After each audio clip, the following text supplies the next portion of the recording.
Hello student, welcome to the class. हम पढ़ रहे हैं एडल्ट हेल्थ नर्सिंग सेकेंड, जो कि आपका बीएससी नर्सिंग फोर्थ सेमेस्टर का सब्जेक्ट है, जिसमें अभी हमारा सिलेबस में चल रहा है आपका डिसऑर्डर ऑफ द आई। ठीक है, disorder of the ear, nose and throat मैंने कंप्लीट करवा दिया है। आप जाके मेरे प्रीवियस वीडियो में चेक कर सकते हैं। अब नेक्स्ट हम पढ़ेंगे, हमारा नेक्स्ट यूनिट है आपका डिसऑर्डर ऑफ द आई में हमारा फर्स्ट टॉपिक है आपका रिफ्रैक्टिव एरर। तो नेक्स्ट है हमारा इसमें कॉजेस, क्या क्या कारण हो सकते हैं आपके रिफ्रैक्टिव एरर के। तो क्या क्या कारण हो सकते हैं, तो पहला आता है आपका आई बॉल टू लॉन्ग। ठीक है, तो सबसे पहली बात, अगर आई बॉल जो है अगर बहुत ज्यादा बड़ा है, लंबा है, तो मायोपिया हो सकता है। Second, eyeball too short, अगर आई बॉल जो है बहुत छोटा है तो हाइपरमेट्रोपिया हो सकता है। कॉर्निया इररेगुलर शेप, अगर पेशेंट के आई का जो कॉर्निया है वो इररेगुलर शेप में होगा तो पेशेंट को एस्टिमेक्टिज्म हो सकता है।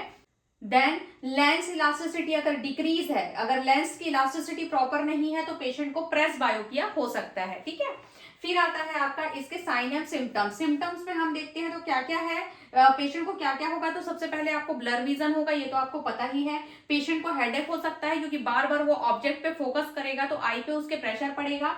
आई स्ट्रेन हो सकता है, आई में कंटिन्यू खिंचाव आ सकता है। देन स्क्वेंटिंग हो सकता है, क्रॉस आई जैसे भेंगापन होता है जो देखते हैं ना, आई क्रॉस हो जाता है, वो हो सकता है। देन रीडिंग डिफिकल्टी, पेशेंट को पढ़ने में बहुत ज्यादा डिफिकल्टी होगी। अगर हम एग्जाम ट्रिक के हिसाब से देखें तो आपको याद करने के लिए सबसे इजी जो जाएगा वो ये है कि पहला आता है आपका मायोपिया। मायोपिया में क्या होता है, नियर का जो विजन होता है वो क्लियर होता है और दूर का विजन जो होता है वो ब्लर होता है। ठीक है, नियर क्लियर, फार ब्लर। फिर आता है आपका हाइपरमेट्रोपिया। हाइपरमेट्रोपिया में जो फार, जो दूर का विजन है वो क्लियर रहता है और नियर का विजन जो होता है वो ब्लर होता है। तो फार क्लियर एंड नियर ब्लर। फिर आता है आपका एस्टिमेटिज्म। एस्टिमेटिज्म में क्या होता है, डिस्टॉर्टेड देन विजन। ठीक है, डिस्टॉर्टेड विजन में क्या होता है, आपका जो विजन जो होता है वो विकृत हो जाता है। ठीक है, विकृत मतलब हो सकता है कि उसे सीधा न दिख के कोई चीज टेढ़ी दिखाई दे, प्रॉपरली दिखाई नहीं देगी, जैसी चीजें जो इमेज है वो, तो वो होता है एस्टिमेटिज्म। फिर आता है आपका प्रेस बायोपिया। प्रेस बायोपिया में एज रिलेटेड होगा, पेशेंट को ब्लर विजन। ठीक है, मतलब नियर का ऑब्जेक्ट वो होगा वो प्रॉपरली नहीं दिखाई देगा। फिर ये आपका एग्जाम ट्रिक के हिसाब से ये इसके 4 पॉइंट है। ये पूछता है आपको, हो सकता है एमसीक्यू क्वेश्चन में पूछे, तो आपको ये मेन पॉइंट याद होना चाहिए कि एग्जैक्टली आपके टाइप्स में क्या क्या होता है।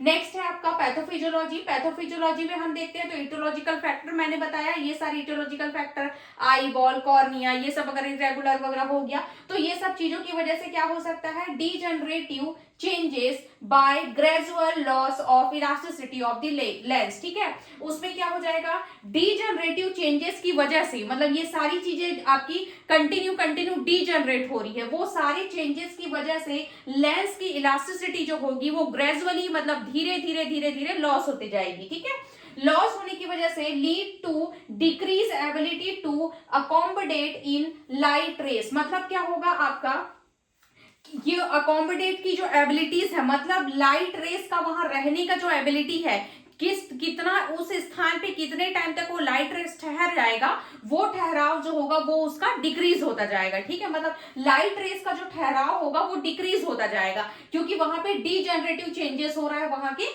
लेंस का। ठीक है, उसकी इलास्टिसिटी कम हो रही है, इलास्टिसिटी डिक्रीज हो रही है, तो लाइट का वहां पे रहने का जो कैपेसिटी है, अकोमोडेट की कैपेसिटी है, वो भी डिक्रीज होती जाएगी। इस कंडीशन में पेशेंट को रिफ्रैक्टिव एरर हो सकता है। मैंने शॉर्ट एंड स्वीट्स में पैथोफिजियोलॉजी आपको बताया है, ये आप एग्जाम में लिखेंगे तो भी आपको पूरा नंबर मिलेगा और आपको ये याद करने में भी काफी आसानी होगी।